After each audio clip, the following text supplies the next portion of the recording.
Ron G. My name is Rajinder Singh, and welcome to another show of It Conscious Living. It's the show where we get people who are inspirational. They can give us some information about how to live our lives in a way where, hey, maybe we didn't know before. You know what the scene is I do every week? I always get the person to introduce themselves. Well, today we really do have an amazing business guru. His name is Ron Holland. But Ron, please introduce yourself. Okay, and, tell us. My pleasure to be here. My name is Ron G Holland, and I've been a motivational speaker for a long time now, and I'm the author of 18 business books, and looking forward to talking to you this evening. Brilliant. My pleasure to be here. No, thank you so much for being here. Now, Sangaji, the reason I thought of bringing Ron, and it's such a pleasure to have him, is this week, there's, the news, it's all about the economy crumbling. Things are really going from bad to worse. I'm sure you listen to the news and know what's happening. Okay, that's all well and good. Everything's going bad. But, hey, if we're supposed to be in charge, if we're supposed to be doing something to helping ourselves, then isn't it right to have somebody who knows what they're doing in this particular area? So that's why it's such an honour, really, to have Ron here. Ron, I think, look, I'm going to show you this, Sangaji, okay? All right, so, these are magazines which we all know. As just to give you an idea, if you can see that, you see, these are magazines which have put Ron at the forefront. I've got other ones here, Success. What I'm showing you basically is what Ron's been doing, for 40 years? Yes, is it, Ron? long time, yeah. My first book came out 1997. I think that's 33 or 34 years ago. It's a long time. 77. I was about to say, yes, okay. Yeah, no, my maths isn't that bad, okay. 77. It's 1977, okay. So, wow. So I think in those days there wasn't much books around in this topic? Not really, no. And I only came to write a book about getting out of debt because I'd been in massive financial problems myself. You need to have to be in it to understand absolutely. it. Absolutely. Yes. And I was very fortunate. At the age of 20, I set up my first business, a motorcycle shop in South London. Okay. And it was the kind of booming time in motorcycles, and I just flourished, and it just expanded. I ended up with the biggest chain of motorcycle shops in South London. Wow. Accidentally picked up 2 furniture shops and a 40-bedroom hotel on the way. As one does. As one does. Yes. But then, because of the rapid expansion and stupidity and everything else, yes, I got into massive financial trouble. All right. And fortuitously for me, I met an old Irishman, a very astute guy, and he could tell I was in trouble, and he said, I can help you turn this around. Okay. I thought, oh, thank you. Yeah. And he was quite a lot older than me. I was still a young man. Yes. With his help, Seamus O'Rourke, an old Irishman, yeah, with his help, we turned these 7 shops around, everything, and we started making a lot of money. But what was interesting, what he taught me, I thought that was just so exciting, I wrote a book about it. And it was this little book here, if I can show it to you. Yes, of course. That Get Out of Debt and Into the Money. And okay, I sold it in a magazine called Exchange and Mark with full-page adverts. I know this. And I think every desk he looks at is Exchange and Mark. It just took off. It took off. Okay. And sold thousands and thousands of copies, and I got the bug and the passion for writing. Okay. And that's how, I've obviously been a writer now for a long, long time, written 18 business books, and helping people with business and mind power. So, Rob, my question, because this is something I think a lot of people get stuck on. Yep. It's, first of all, hey, they say, look, I'm working all the hours Yep. that God gives me. I just can't get out of debt. What is it, Yep. What is the difference between somebody who says, okay, I can get you out of debt? Yep. What is the basic principle that people perhaps are doing wrong, even our country? It's a very interesting point, because there are a number of principles, and I always think, and obviously as a kind of a business guru, I've got that clarity of thought, and I impart that clarity of thought to other people. Okay. So first thing I say, look, there's 2 different types of debt: business debt and consumer debt. Now, obviously, if you've got business debt, you've got to make your business work harder to pay off the debts, and we'll talk about that in a minute. But if it's consumer debt, we're really inferring that you've got a job or you're unemployed and have built up credit card debts or something like that. So it's 2 totally different types of debt. So if you've got consumer debt and you're in employment, you've only got a fixed salary every month or every week to pay those debts off. Which a lot of people are in at the moment. Absolutely. That's if they're lucky enough to have a job at the moment. Absolutely. Because, yeah. So really and truly, you've got to find a way of very carefully and slowly paying those creditors back. Yes. And if you've just got a fixed salary or income, find a job or an extra business or something to increase your disposable income. So that is a real key. Okay. If you've got business debt, you've got to go about it very, very differently. You've got to slash the overheads, increase the profit margins, do some cost-effective marketing, and really and truly turn your business around. And obviously all of those principles are in there in a great bit of detail. All right. But the real kind of secret, and when I wrote that book in the first place, I didn't really understand what the secret was. But the real secret was, when I had all those financial problems, although I had the mentor, Seamus O'Rourke, showing me what to do on the business acumen side of things, intuitively I took myself up into the hills to slow down my train of thought, meditate, start getting that clarity of thought. Interesting. So you changed as a person? Yeah, absolutely. And I changed my thought process and still the mind down. So it's very interesting. So when I wrote the book, I still hadn't realised that was one of the key influences on myself getting out of debt. Now, funnily enough, we just relaunched this book with a new title, Debt Free with Financial Kung Fu, but I have actually put that in there. The more you're in financial problems, whether it's consumer debt or business debt, you must start getting your mind working properly. I suppose that's good in a sense for the Sangat out there, because, as I say, they go to Gurdwara, they meditate. So I guess that on that side, I'm assuming they're getting it.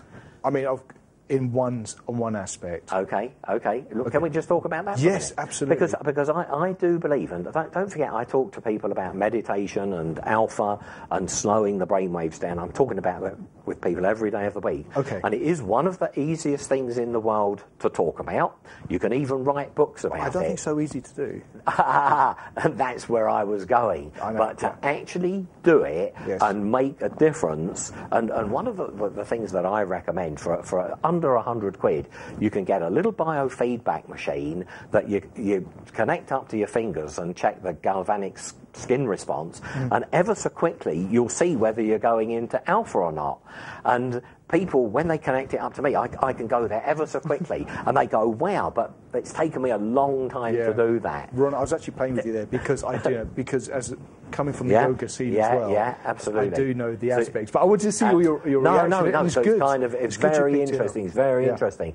And all I'm saying is, I really do teach and train and write about showing people how to do it properly. And I'm saying, even if you find it difficult, go through the motions. And go for walks in the countryside, get time alone. So get out of that.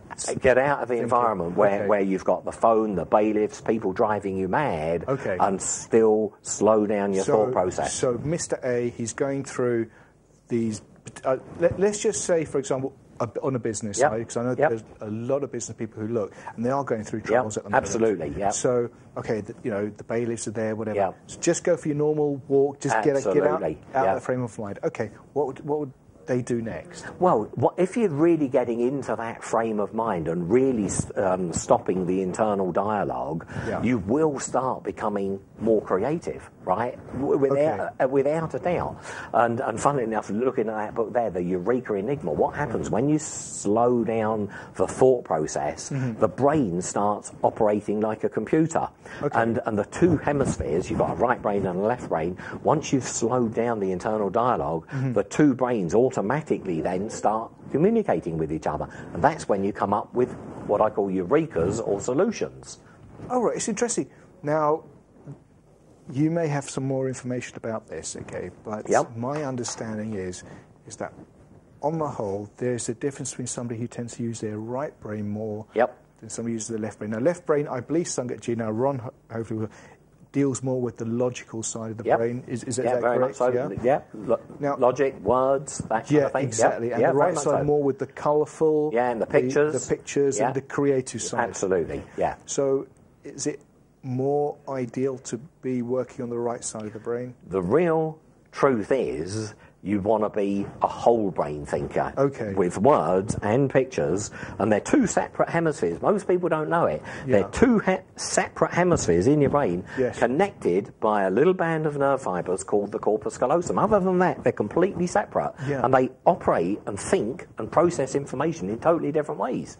And really and truly, to be a whole brain thinker, you need to be thinking very clearly and articulately in words, but also start visualising what you're trying to accomplish. How would somebody do that? Well, let me give you an example that made a huge amount of money for me, and it was in real life. And in here, when I was in this massive, I had these 7 motorcycle shops, I was massively in debt, and really and truly, I nearly ended up with 7 empty motorcycle showrooms. And I'd nearly gone bankrupt. All the stock had been sold, and obviously if I didn't get some more motorcycles in the sale, I would have gone bankrupt.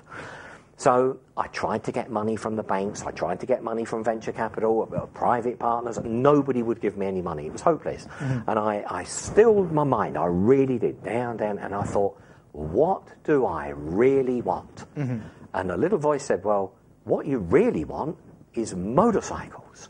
You don't really need money to buy motorcycles. What you need is motorcycles. If you had hundreds of motorcycles, you could fly. You could make a lot of money. So I thought, if I need motorcycles, what I'll do, I'll visualise, and this was kind of intuitive. I didn't really understand the principles like I do now, 30 years on. So intuitively, I visualised these 7 motorcycle shops that were empty, but I visualised hundreds and hundreds of motorcycles. And in actual fact, the shops, they all had big double closing doors. I visualised we had so many motorcycles, we couldn't close the doors. What a silly thing to do, right? And I visualised this for about 3 days, in the morning, in the evening, hundreds and hundreds of motorcycles. I didn't even question my mind where they could come from. I just They were just there. They were there, hundreds of them, and the doors wouldn't close. On the 3rd day, I didn't know this would happen, a little voice said, you don't need the banks. What? Where did that come from? You don't need money. Go out and buy the motorcycle papers. And at that time, there was 3 motorcycle papers, Motorcycle News, Motorcycle, and another one that I can't remember. And it says, the voice in my head, the Eureka said, open them up, read the classified adverts, people selling motorcycles, phone up those people. Hello, have you still got that motorcycle for sale? You have. Bring it into one of my showrooms. I've got 7 showrooms. I've got finance facilities. I've got salesmen. I've got mechanics. We'll polish it up. We'll get it sold for you. As soon as I've sold the bike, you come along and pick your money up, and I'll keep a commission. Pick the phone up again. Hello, have you got your motorcycle for sale? And I just did this, hundreds and hundreds of phone calls. I thought it was such a good idea. Do you know what happened? Nothing. Nothing happened. And I thought, what a disaster. I made all of these phone calls and nothing happened. And I thought, well, that's funny. I thought that was a real eureka. I thought that was a brilliant idea. Anyway, what happened on the Saturday, this massive, great Hell's Angel came into my motorcycle. He said, I'm looking for Ron Holland. He was a great guy. And I thought, what have I done? I said, well, what do you want him for? He said, he's going to sell my motorcycle for me. I said, oh, that's me. It's probably a Harley Davidson. It was whatever it was. I said, leave it over there. We gave him a receipt. 10 minutes later, another bike turned up. Now, I'm not saying I filled these 7 shops up in the same day, but over the course of 3 or 4 months, I filled those motorcycle showrooms just by making phone calls. And I made a fortune out of it, because unlike other motorcycle dealers who had to put their hand in their pocket and buy machines, all I had to do was make phone calls. And do you know, sorry to butt in, the vision was, I had so many motorcycles we couldn't close the doors. We had to build extensions and shelving to put all of these motorcycles in. It was incredible. That was my experience of a real eureka that turned into money. See, Ron, this is what I found fascinating. And so the reason I find this so important and interesting is that we're not really talking about making money here. We're talking about keeping ourselves out of debt. Absolutely, you know, absolutely. And also, I think it's the solution, you know, so it's being creative. I think what's amazing is that it worked for you. I have heard this aspect of visualization. Absolutely crucial. But it never 100% made sense to me. It's like, okay, for example, they say, oh, visualize something. It's like, okay, I'll visualise it. Then what will happen suddenly? You well, know? what will happen is you will come up with ideas. And the more you can visualise in detail certain things happening, you will come up with ideas and solutions and creativity. Both the left side and the right side brain working together? Absolutely, absolutely. And at the same time you're visualising things, now I know if you put the words in as well, this is what I'm trying to accomplish, and then visualise it. Wow. Powerful, powerful. Would you say in our school system, just going off topic slightly, but I think it is crucial in the sense where how we're taught to think. Okay, okay. I feel that when I was growing up, this kind of information wasn't available. Absolutely. Definitely was not taught to me. I mean, I was taught about 3 guys going up 2 steps, 1 down step. Jumping along, and what's the equation of that?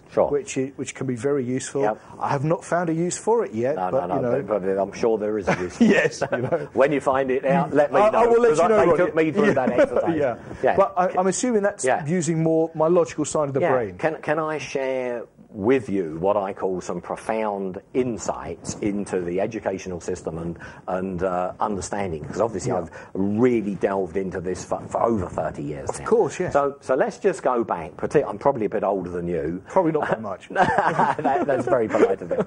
But I'm 62, so and obviously I left school at the age of 14. So as a young man, I distinctly remember how the teaching process was, and to all intents and purposes, it was an auditory process. And I mean by that, the school teacher used to get out of the front of the class, blah, blah, blah, yada, yada, yada, blah, words. That's how it was. And because it was an auditory process and reading books with no pictures in, everything was words and made the school teachers and the children left brain dominant. There was no other, because there was no visual input or no visual stimulus at all. Very heavily left brain. And the universities the same. For years and years, well, hundreds of years, the educational process is an auditory process. So we've come through decades of children being heavily left-brained and the teachers heavily left-brained. Now, what has happened these days is the teachers are still, and I'm not saying all of them, because there will be some of them watching here, they'll be up in arms, but to all intents and purposes, a lot of people haven't clicked what is happening now. Teachers still heavily left-brained, yada, yada, da, da, da. But kids, on their own, everything they're doing, and I do mean everything, is visual. So they're seeing visual stuff on their mobile phones. Everything is pictures. The games, tiny, PSPs. Everything. Games, everything you can think of. Tiny, tiny bit of it, verbal or auditory. Okay. So the kids these days are heavily now right-brained. Interesting. Really fascinating, because they're too right-brained. We were too left-brained. And my job is, if you like, that it won't do them any good until they get a balance of the words and the pictures. And it really is for people like me to articulate that message and say, gosh, don't you see what's happening? I showed a kid the other day a book, and I was fascinated. He picked it up and he just looked through it. He said, do you know what? He says, I can't read that. And I thought, how do you know so quickly? He says, there's not a single picture in there. He said, that wouldn't make any sense to me. I couldn't read that from cover to cover. And he's absolutely right, because if you think about it these days, books for kids, you've got to have 50% pictures, 50% words. You've got to have the pictures in there. They're not going to read a load of text, because that's not the way they think these days. It's all visual. Is that interesting? It's slightly worrying, but not really, because if we talk about these things and air them, people will pick it up. They'll go, wow, I want something better for my kids. I want them to be whole brain thinkers. I want them to understand pictures and words. It's fascinating. So, Ron, what do you do then to relax?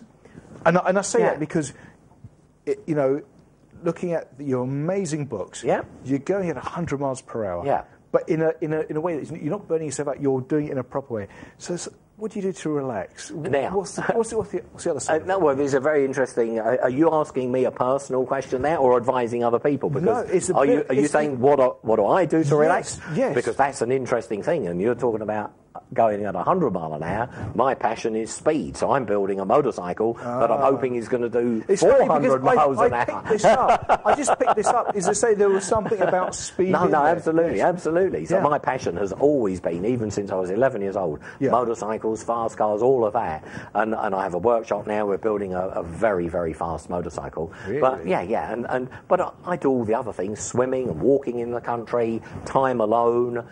Meditation, everyday meditation. What sort of meditation do you do?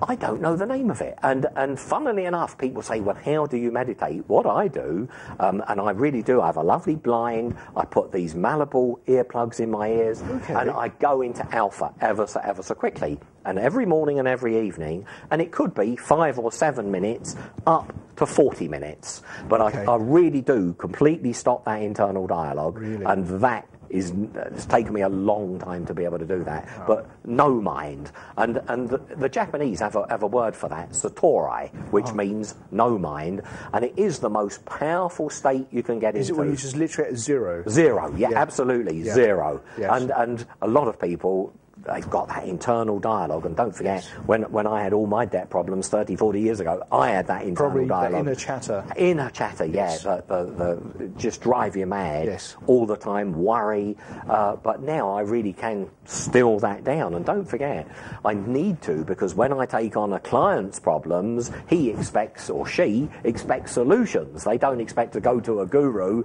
and pay him a big load of money and then not come back with a result. Have you ever come across a case where somebody said, look, I'm in financial debt, whatever their business is, and they come to you, and do you think, okay, I know the solution already, or do you literally just sit down and say, let me work this out with them? What are you doing right that they're perhaps doing? It's a very interesting thing. I always tell my clients, whether they're in a debt situation, and don't forget, I raise millions for companies as well, and I say, I want to make it very clear that I'm going to undertake raising you 5 million, 10 million, 7 million, whatever it is. But I want to make very clear, right now, at this moment in time, I do not know where that money is. So I want you to know that the minute you walk out the door, you think I can just pick up the phone and line you up that money. That is not the case. We've got to work hard together, put some documentation together, put together a business plan. So you don't know yourself when they come, but you just have wouldn't it be incredible? We have to work. Yes. Now, sometimes I've introduced investors, the very first investor has put in £1 million, and I've gone, oh wow, thank you. But it's not always like that. More often than not, you've got to knock on it's a joke really, but you've got to knock on 87 doors before you get the money. But every now and then, it's persistence. And obviously, if you're quite clever with it, as you're knocking on those 87 doors, you're not going in there with the same business plan, you're making it better, you're taking on board the feedback, you're making it better and better. But you get that. That's fascinating. And I learned that from an old stockbroker in the city. He says, people think that I just sit around here all day and the money comes in. He says, I just make phone call after phone call after phone call till I get the yeses. And he says, you'd do well to take that on board. That's very interesting. Because we hear that so many times in so many areas. It's like the number of times you actually knock on doors. No, absolutely. And I still find that's true today. Wow. It really is. There's no kind of silver bullet. You've got to work hard. That is it, basically. I think that's it in that aspect. Yeah. Your interaction of Sikhs, Ron. Yeah. Okay. That's an interesting question. Yeah, because we're on the Sikh channel. No. Well, I work with a fantastic guy called Jatinder Palahar, and he's a Sikh. And I'll tell you how I got involved with him, because it's kind of interesting. At the moment, as you probably know, I've got a massive presence on the internet, right? Yes, you are. I own wealth.co.uk. That's right on the front page of Google, between the Financial Times, Barclays Bank, but I'm right up at the top of there. All billion-dollar companies and Ron Holland. I have to say I love it. Right? Yeah. And I've got other sites, and we're selling books every day. But before Jatinder came along, I used to give these internet marketing guys 1,000 quid, 3,000 quid, 700 quid, 7,500. They charge a lot. But nothing happened. And it came home to me, because this guy came up to me one day. He says, I don't know. He says, you've got all these books. You call yourself top business guru. He says, I've got something to tell you. I said, what was that? He says, you're not on the internet. I said, how can that be? I've paid all of these guys. Yeah. And he says, you're not there. He says, you've got no presence on the internet. Yeah. And I thought, well, I've got to do something to change that. So I made a few inquiries, and a friend of mine said, I want to introduce you to this guy called Jatinder over at Big Fanta. Yeah. So I had a meeting with him, and I just clicked with him, and I told him all of this, that, and the other. Anyway, he does tell the story. He said, I looked you up before the meeting, and he said, I couldn't find you anywhere. How embarrassing, eh? But anyway, we did a deal. Because I know Jatinder. He's such a fab guy. He is. Yes. But he said, I'll help you. Yeah. So he really did help me. He's created a massive presence for me, and I know that because somebody came up to me recently, not this same guy who told me I didn't have a presence, but a guy out the blue. He came up to me, he says, I want to tell you something. He says, your presence on the internet is incredible. Wow. He says, you're everywhere, and I really am. I'm everywhere. We've got hundreds of videos, articles, websites, they're all making money. Took a seat to get no, absolutely. So I take my turban off to Jatinder. He's a diamond, absolute diamond. Yeah. And I do as much as I can to promote Big Fanta because he's sitting on something there that he performs. He performs. Yes. He doesn't talk a lot. He just gets on and does it. I think, Ron, and I think that, I mean, I'm talking about Jatinder, but even people like yourself, in terms of it's the actions that you do. I think a lot of people, they talk so much in terms of, okay, I'm a chat show host, so you can forgive me on this one, but I'm talking about, they talk about, it's like, okay, let's just see what are the results, what can we do, And you're trying to push my hot buttons now because unfortunately I meet so many people who can talk, but they can't walk the walk. Yes. And this was a typical example of me trying to get some web presence. Yes. Nobody could do it. Jatinder does it, and he hardly talks. He just gets on with it. He just does the job. And the other sad thing about it is I find a lot of people out there today just talk gobbledygook. They just talk rubbish, and you think that this isn't making sense. Yeah. They're just rambling on, And it's really nice to see people like Jatinder who are considerate, he's articulate, he listens very carefully and then goes and does it. And he outperforms every time, he just does it. Yeah, no, that's true. Is there a type of individual that you look at when they come to you or when you do your seminars? Now, I know, Sangaji, I'm just giving an example. You hold many workshops, I think, all over. For 30 years, I think. Yeah. And, they range in price. Some go into a lot of money. But the reason... Not all of them. No. The only reason I'm saying that, Ron, is because at the end of the day, you are obviously performing, on that side. Because it's important for people to have the tools. Yeah, very much so. It's like... and this is a kind of skill or a tool that it's not readily visible. Yep. Like people say, for example, I do martial arts, so I do this. And you go, oh, what do you do? Or even I do meditation, But this is a skill which I think everyone needs to have. Yes. And it's not about suddenly being, I know to make money. I really think it's not the aspect of making money, it's making sure you're not getting into debt. And I think to know how to play the game. Yeah, very much so. In a positive way. You live in an environment where not internal, that worry side goes out. Yeah, absolutely, And I find a lot of people out of control because they're living beyond their means. And funnily enough, the new book, it's called Debt Free with Financial Kung Fu. It does talk about living within your means, generating money, not just spending money, becoming creative to make money and make a good living for yourself. And it is a discipline, very, very much so. The same as the mind power side of it is a discipline. I like the aspect that you use the mind power side in it. Yep. Now, I do know as well, so you can verify this, because I don't know, Sangaji, if you've heard of NLP, it's something very big. I think a lot of companies are using this now, especially in business and in personal. You may have heard of American... is it Anthony Robbins? Yeah, he talks about NLP. So this is something very big. Now, but you've got something which is a first. Oh, absolutely. Over here. Yeah. Was it yourself who combined the aspect of NLP and business? Yeah, very much so. Together. That was the first book, if I can show it to you. It's kind of interesting. So after I had the big success with Get Out of Debt, that was 1979, I decided to sell out the motorcycle shops and become a full-time writer and live in America with the idea of writing Talk and Grow Rich. Okay. So I was living in Beverly Hills. It's a very nice place now. It was a lovely... And I was writing Talk and Grow Rich. And I palled up with an American guy, and I give him full credit. His name was Greg Turner. corner, and he was a lovely guy. And we used to drink hot chocolate and have these little baklavas, hot chocolate and baklava. And we were talking. He said, look, he says, you're writing a book called Talk and Grow Rich. He says, you need to check out this technology out of California called NLP. And I said, well, funny you should mention that, because I have checked it out. I did have a look at it. This is in the 80s? 1979, yeah. So this was very... Oh, yeah. Gosh. So I said, no. I said, I'm writing a book about selling and making money, NLP, and I hadn't really checked it out, but I told him I had. I said, I had looked at it. I said, that's all about drug abuse, hypnosis, weight loss, nicotine addiction. He said, look, check it out. Anyway, I ignored him. 3 weeks later, we met again. Hot chocolate and baklava. He said, have you checked out that NLP? I said, no. I said, I've already told you. I'm writing a book called Talk and Grow Rich, which is about making money and business. He said, you want to check it out? Okay. Third time around, hot chocolate baklava. Have you checked out that NLP? Was he using these techniques on you? I don't know, but I thought I went out and bought all the NLP books at that time. Yeah.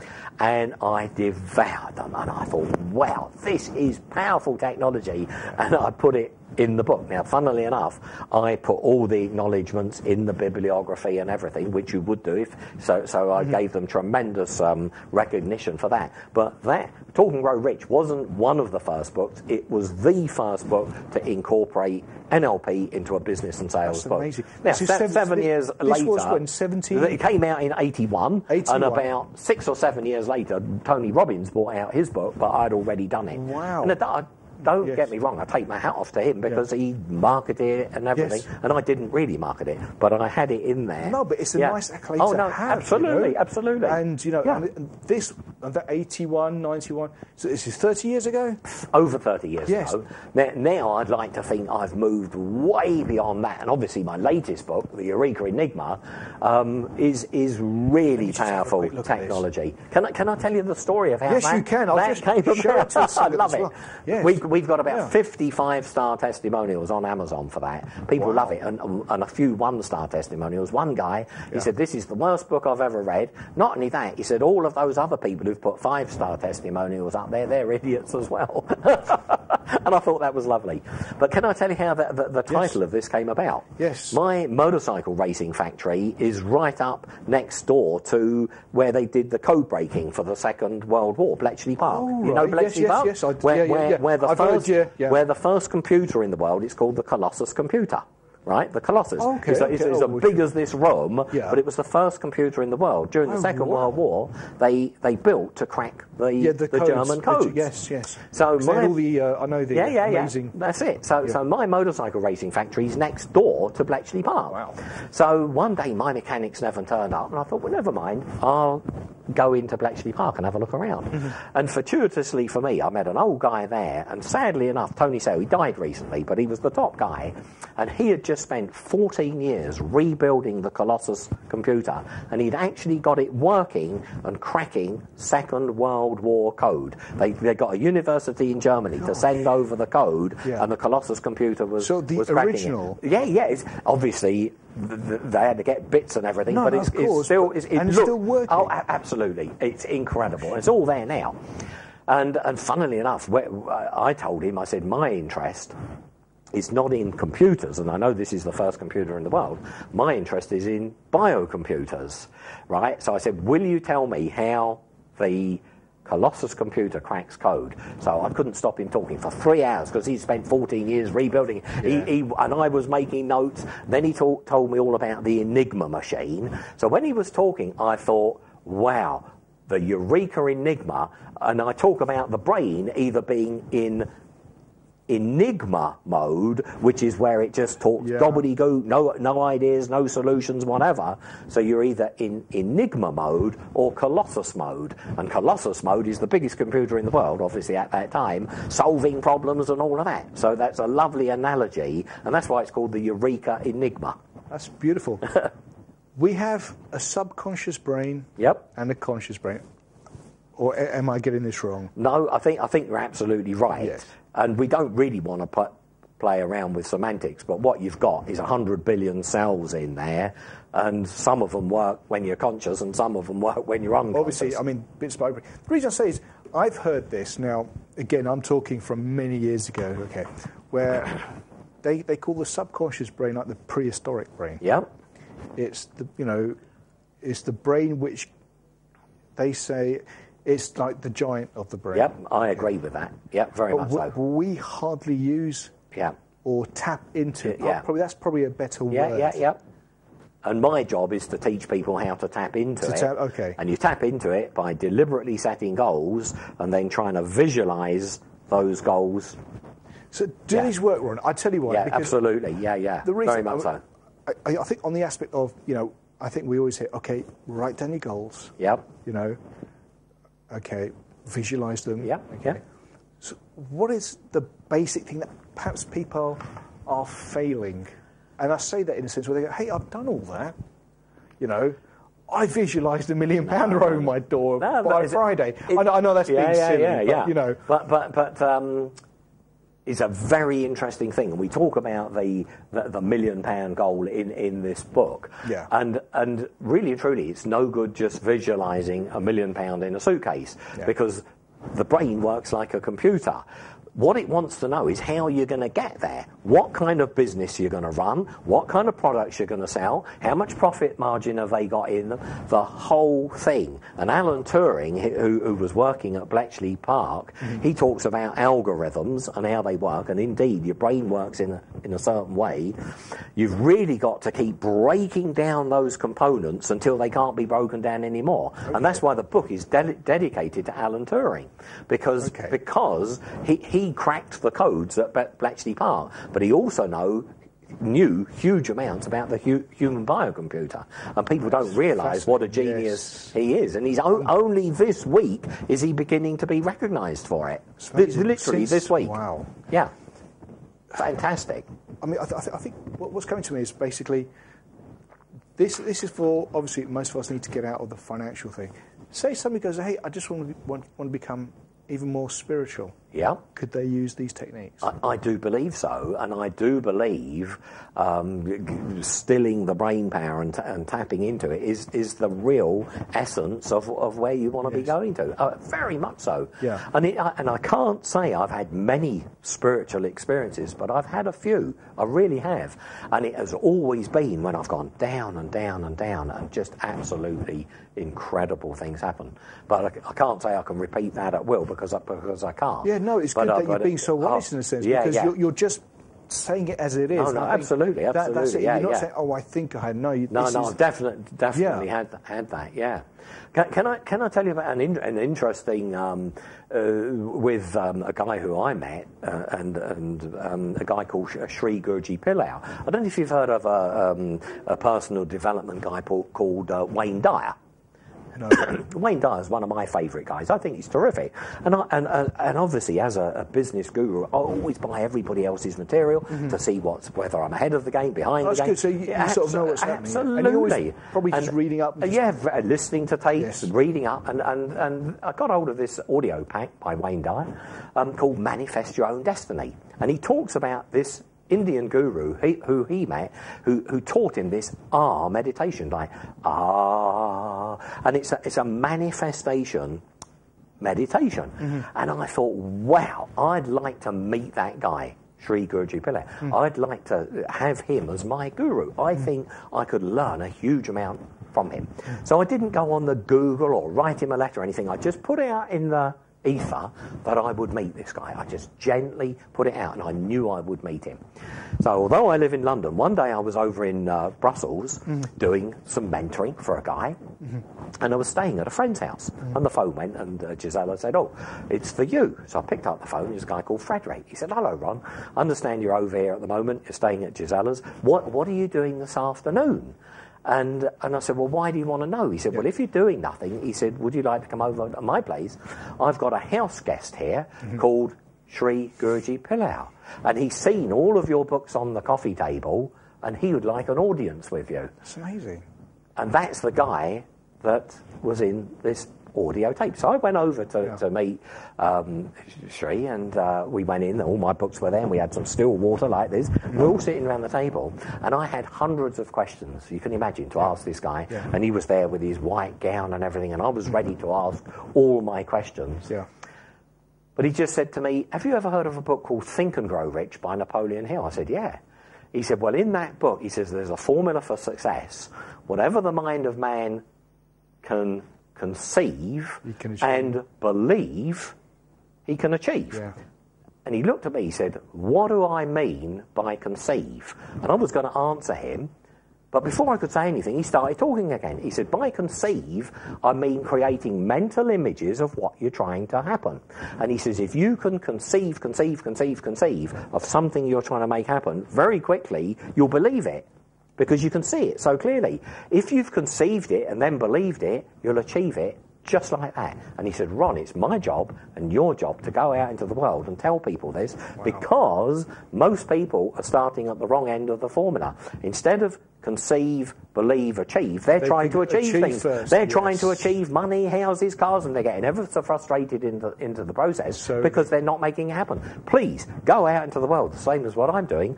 Talk to people about conceiving first, then believing, then achieving. And indeed, that's part of my message, but I do it in a very articulate way, showing people really how to conceive, really how to believe, and then the conceiving is going to happen. And it isn't, and I've got phenomenal results, to do that. No. I mean, as you say, like here, I've got so many questions, but what's really nice is I think it's having that step formula, because, even if you read just, the Sunday Times or any paper, it's like, okay, great, you should do this, you should do that. Yep. They're just quick, but you go over and you go, okay, what can you actually learn? You know, it's nice that you're putting a step-by-step formula into this whole thing, No, very much so. Yeah. And I do believe it's being able to articulate both sides of the formula. The business acumen, obviously you've got to have low overheads, massive profit margins, cost-effective marketing and all of that. So you've got to articulate the business side of it, but you really, to make it work, you've got to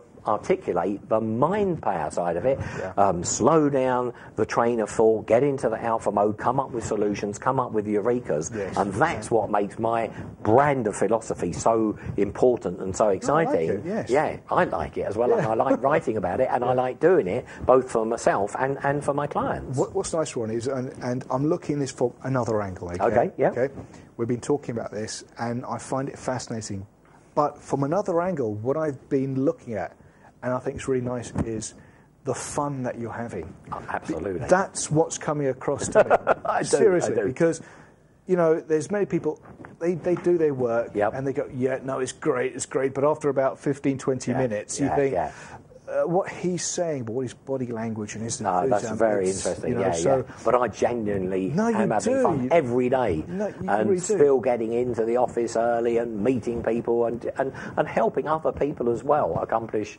their goals. You do have something as well. You're saying was it in Slovakia or something? Or?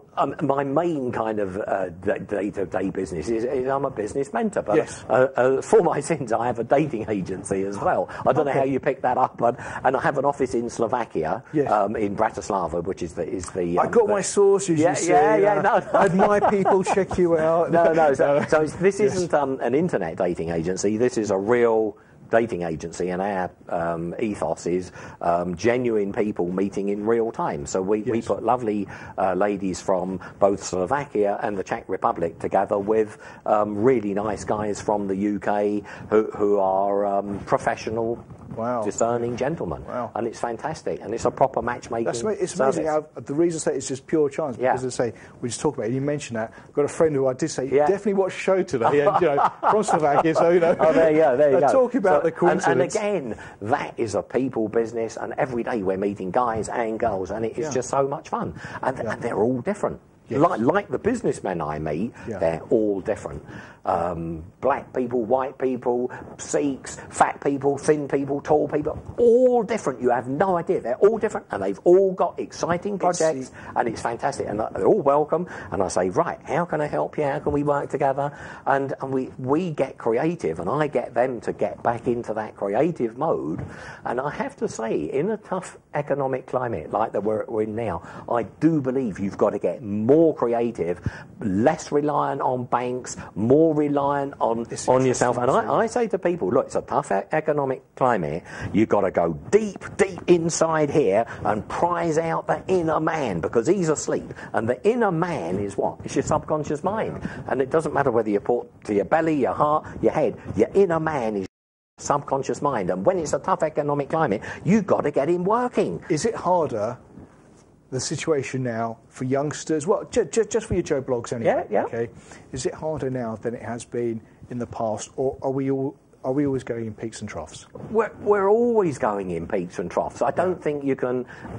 I've been through probably 3 major recessions in my lifetime, and things go up and things go down. Yeah, but any youngster today, I would say, find a way of starting your own business. And they say, what? How can we start a business? No money. But we're always being told, find a job. Yeah, but I don't believe that, Steve. I think you've got to be self-reliant. Okay. Start your own business. And can I tell you a secret? Yeah. Because I stumbled upon this 30, 40 years ago. What did I sell, make a lot of money out? Second-hand motorcycles. Yeah. And I got them in for free.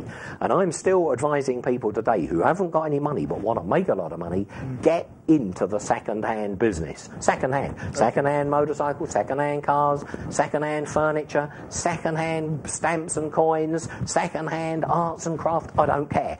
Designer clothes, second-hand designer clothes. Second-hand, there's so much profit margin there, and there's so many sources that you can get those products from, and it's a fantastic way to cut your teeth on and get into business without too much money. And I don't believe that everybody has to make money by being an internet marketer. I really don't. I think there are specialists on it in each Absolutely. Yeah. The internet marketing is fantastic. If you've got that bent and understand how it works, fantastic. But you don't have to make your money by being an internet marketer. No, it's interesting because I think also, I think they were saying last week was that the most busiest day they expect for internet shopping activity. Absolutely. I think we're kind of being, perhaps, are we being conditioned so that everything's being bought now via the internet? If you don't It's a huge amount being bought by the internet, and definitely things are changing every day. It's a changing environment, a changing economy, but I think there's, despite the tough economic climate and the kids out of work,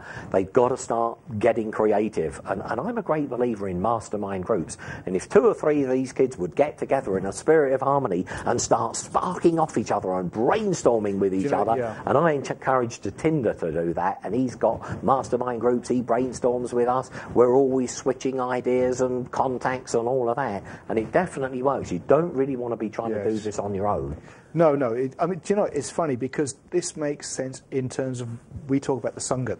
Yeah. The Sangat being, you should be in a like body of people. Okay, Where it's spiritual, with business harmony. It makes sense because it's the Sangat, the group, that takes you forward, and you're in a group which is, thinking along the same lines. So that fits in nicely, actually. No, thank you so much. I can't believe we're, the icon is like 5 minutes. It's an hour. Honestly, I've been looking forward to it all day, but I've really enjoyed being here. Can we do it again, please? Absolutely, Ron. It's been an absolute pleasure. I mean, an absolute pleasure. Thank you very much. Because, as I say, there's so much to talk about in this area. And I think it's nice where... I think one of the guys was saying 2 minutes, but it looked like you told me something else. I've seen that sign before. Yes, he did mean 2 minutes, But basically, the aspect is there's so much to learn from this, and it's not something that everybody knows about. No, absolutely. So thank you for coming into the Sikh channel. Absolutely, my pleasure. And really giving us some kind of insight into this. Is there any sort of last words you'd like to tell the Sangat, the audience, if they go I think there is.